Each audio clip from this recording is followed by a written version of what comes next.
Alors, nouvelle semaine de classe à la maison et nouvelles notions destinées principalement au TS3, TES1 et TES2. Il s'agit donc de la notion sur l'art. Alors, faut savoir que les dissertations sur l'art sont très fréquentes au baccalauréat. Mon avis, c'est que ce sont des sujets qui sont absolument pas polémiques. Faut vraiment chercher la petite bête.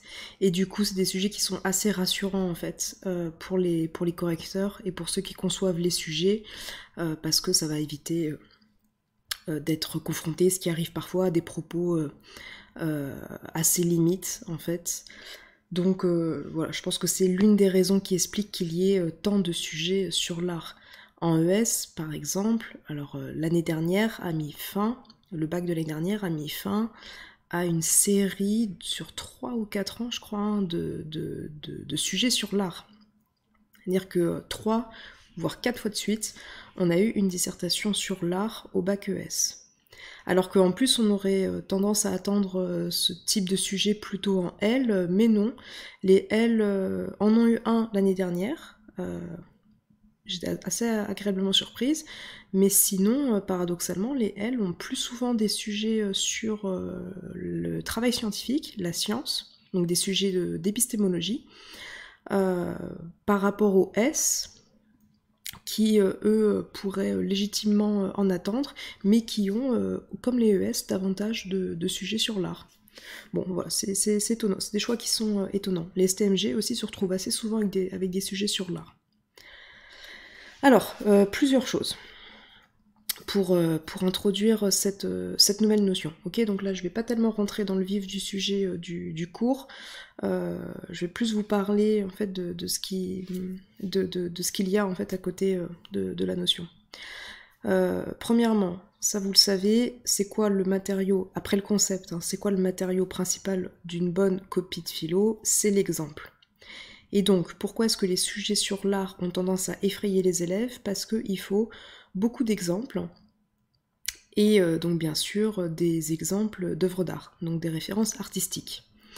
Or, très souvent, les élèves n'ont pas de connaissances qu'on dirait en fait classiques, académiques, où ils ont une connaissance très très limitée de la culture classique.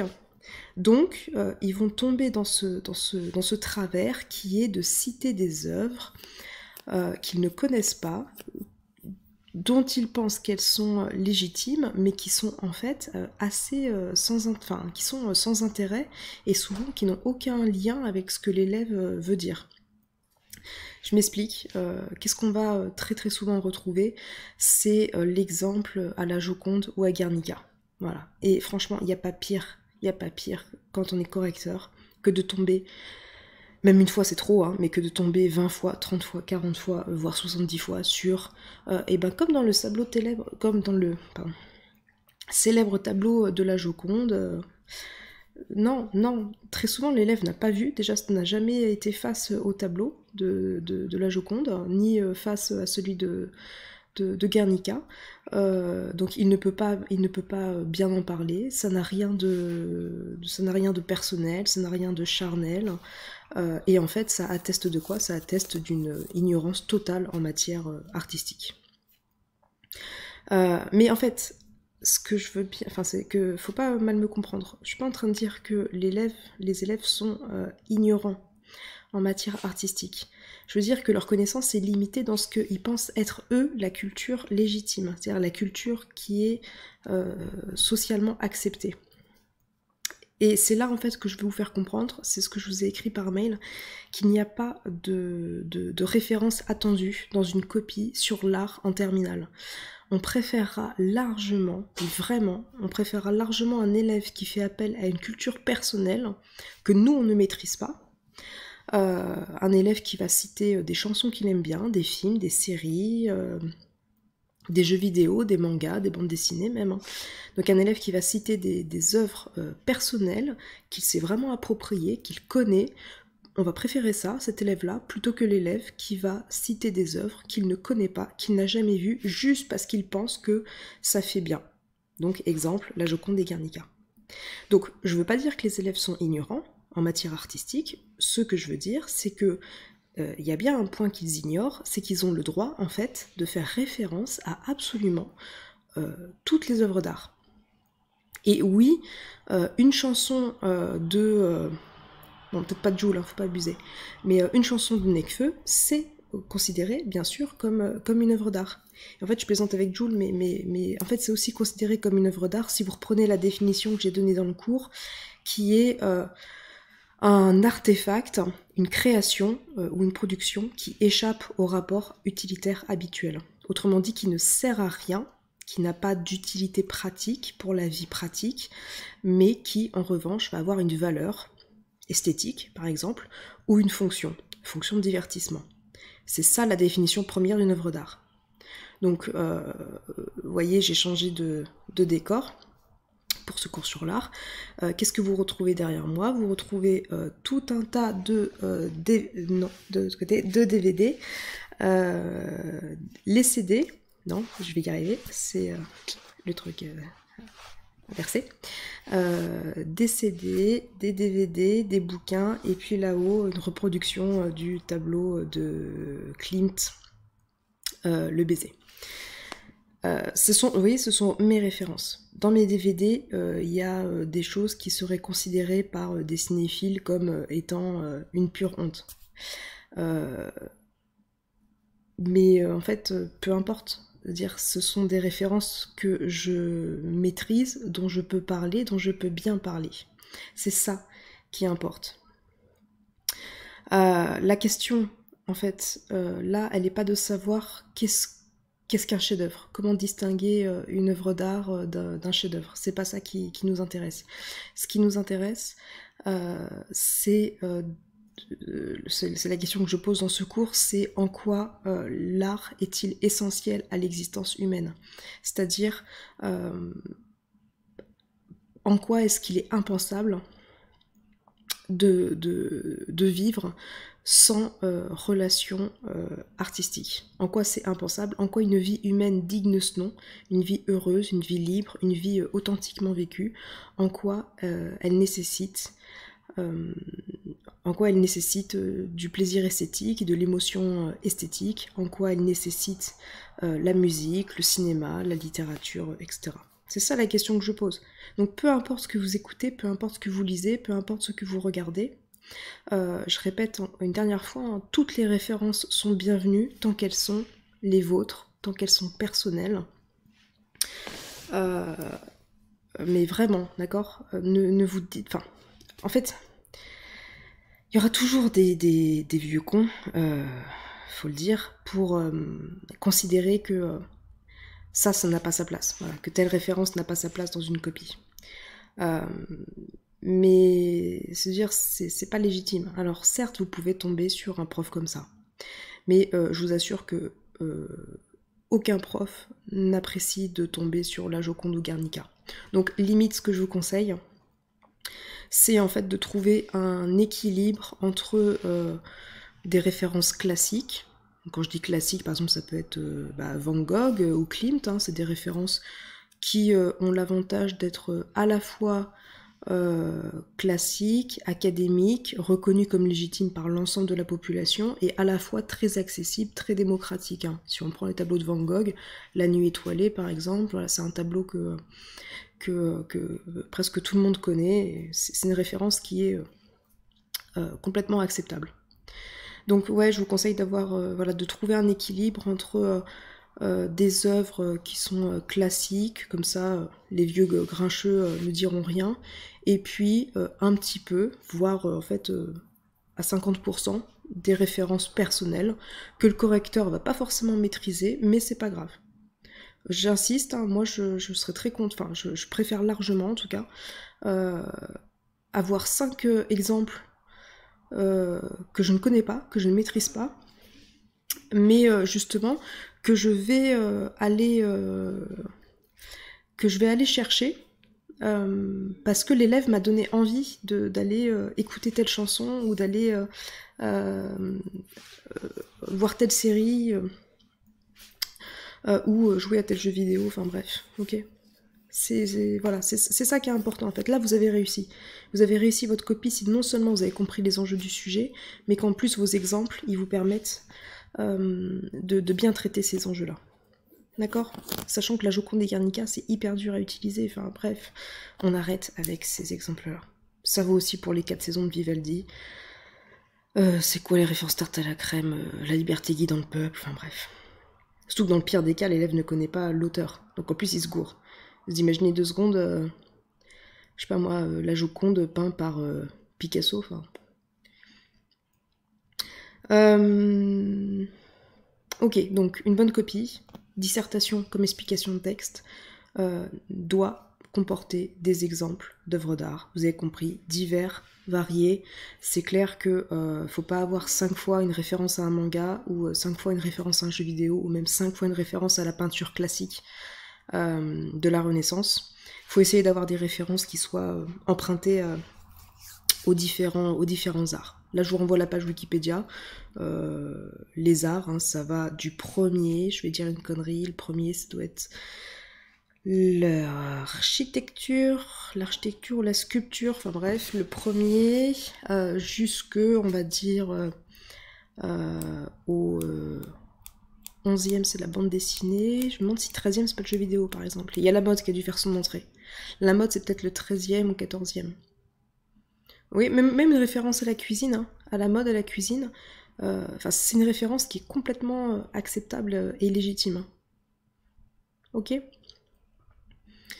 Voilà, donc ça c'est pour si jamais vous prenez au bac, s'il a lieu un sujet sur l'art, on veut des références personnelles, on veut des références investies.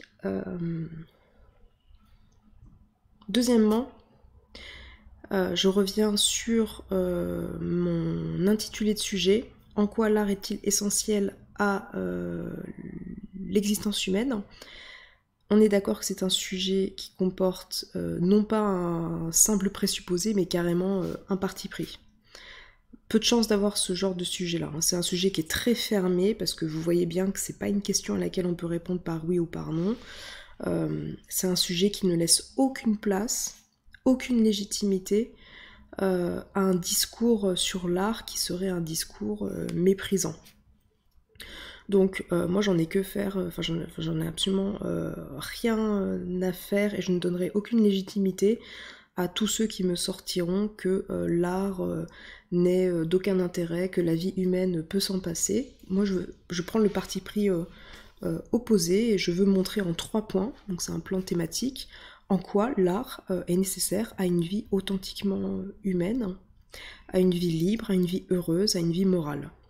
Donc le premier point, c'est la fonction thérapeutique de l'art, en quoi l'art nous aide à vivre plus heureux.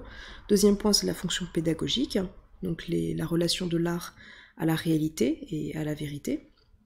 Et troisième point, c'est la fonction éthique et politique de l'art, en quoi l'art peut carrément faire de nous de meilleures personnes. Voilà, en gros, je fais un éloge en 3 points de l'art. Il va de soi, là je vous renvoie au cours de début d'année, il va de soi que l'art ne sert à rien en soi, bien sûr, c'est en effet la définition d'une œuvre d'art, hein, c'est qu'elle est écartée des rapports utilitaires habituels, c'est qu'elle n'a pas d'utilité pratique. Mais je vous l'ai déjà dit en début d'année, vous ne servez à rien non plus, je ne sers à rien non plus, et fort heureusement, parce que sinon nos relations seraient extrêmement tristes, si elles étaient elles reposaient sur une recherche d'utilité. L'amitié ne sert à rien, l'amour ne sert à rien. Conduire une belle voiture, ça ne sert strictement à rien. Enfin bref, la musique, du coup, pour revenir sur l'art, ne sert à rien. Elle sert éventuellement à celui qui la produit, elle lui sert à vivre. Par contre, du point de vue du spectateur, elle ne sert à rien. Donc ça veut dire que ça c'est pas important, c'est pas une question importante. Voilà, hop, ça c'est plié. Bien sûr que l'œuvre d'art ne sert à rien. Mais c'est pas ça qui nous intéresse. Ce qui nous intéresse, c'est en quoi elle a de la valeur. En quoi elle est nécessaire, au sens très fort, en quoi l'œuvre d'art ne peut pas ne pas être dans une existence humaine digne de ce nom. Ok, voilà, c'était pour vous expliquer donc l'intitulé que j'ai choisi Peu de chance hein, que vous l'ayez au baccalauréat. Au baccalauréat, très souvent, ce qu'on a, c'est des sujets qui demandent d'analyser les rapports de l'art à la vérité. Pour les TS3, c'est un sujet comme ça que je vous ai donné. Hein. L'art est-il mépris de ce qui est? Donc c'est un sujet qui vous demande d'analyser la relation de l'art au réel. Donc on a ce genre de sujet-là, le rapport entre art et vérité. Le sujet classique, c'est l'art nous éloigne-t-il de la vérité, de la réalité plutôt. Ensuite, on a les sujets qui sont plutôt, qui analysent plutôt les rapports de l'art à la beauté. Donc des sujets sur le jugement esthétique. Peut-on dire d'une œuvre d'art qu'elle est belle? Des sujets qui sont très difficiles. Alors ça, c'est hyper difficile et vous remarquerez dans mon cours que je n'aborde pas ce point-là. Pour ceux que ça intéresse, éventuellement, je donnerai une annexe. Je donnerai une annexe sur ce qu'on appelle le jugement esthétique, le jugement de goût, mais c'est une question qui est extrêmement complexe. Mais c'est vrai que ces sujets-là peuvent tomber.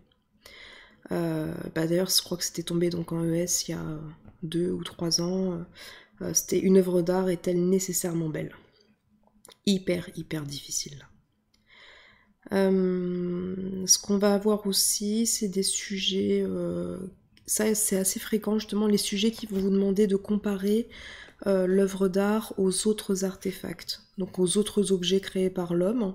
Des sujets assez simples en fait, on vous demande de comparer l'œuvre d'art et l'objet technique. Donc là, voilà, ça se concentre justement sur la question de l'utilité. Plus rare, des sujets sur l'artiste, sur le rôle de l'artiste. Plus rare, ouais, les sujets éventuellement art et politique. Donc très classique, hein, je répète, c'est des sujets art et vérité. Voilà, donc pour récapituler, hein, dans cette première vidéo, le but c'est pas de, comme je l'ai dit tout à l'heure, de rentrer dans le vif du sujet, hein, c'est juste de planir un petit peu les choses. Donc on veut des références artistiques qui soient personnelles, qui soient bien ressenties, quoi, qui soient bien investies. Mais il faut quand même qu'elles soient diverses et variées. Il ne faut rien s'interdire, d'accord? Il faut s'autoriser tout type de références, mais si possible trouver un équilibre. Donc moi, justement, je vais vous apporter des références classiques. Je vais vous apporter à la fois donc les références qui sont vraiment les miennes, c'est-à-dire celles qui vont vraiment me procurer du plaisir, de l'émotion esthétique, mais aussi des références plus classiques qui vont permettre de comprendre certains points, certains concepts. Donc on veut des références. N'oubliez pas donc que ce sont des sujets qui sont très fréquents, donc par pragmatisme, il faut bien connaître ce cours sur l'art, même si vous pouvez vous dire spontanément, moi je prendrai jamais un sujet sur l'art, ouais mais dites-vous que le sujet qui sera en face, en dissertation par exemple, il sera peut-être extrêmement difficile. Ou alors, certains d'entre vous sont peut-être déjà convaincus qu'ils prendront l'explication de texte au baccalauréat. Si vous avez une explication de texte sur l'art, on est d'accord que là pour le coup vous pouvez pas y échapper, il n'y a qu'un seul choix de texte. Voilà, ok, donc c'était pour introduire un petit peu la notion. Et donc prochaine vidéo, on rentrera dans le vif du sujet, problématisation et puis première partie. Sachant que je pense que le cours il est assez simple à comprendre, je l'ai vraiment synthétisé hein, pour pas qu'il soit trop long à lire. Là je vais essayer de faire quelque chose d'un petit peu plus léger et ludique. On va axer principalement sur les références artistiques. Je vais vous expliciter quand même les concepts importants, mais voilà. Peut-être un tout petit peu moins de blabla et de cours, et un petit peu plus d'exemples précis. Voilà. Prochaine vidéo donc à suivre dans la semaine, et cette notion nous occupera 2 semaines avant de passer donc à la suivante qui sera toujours dans le domaine de la culture, ce sera la notion du travail.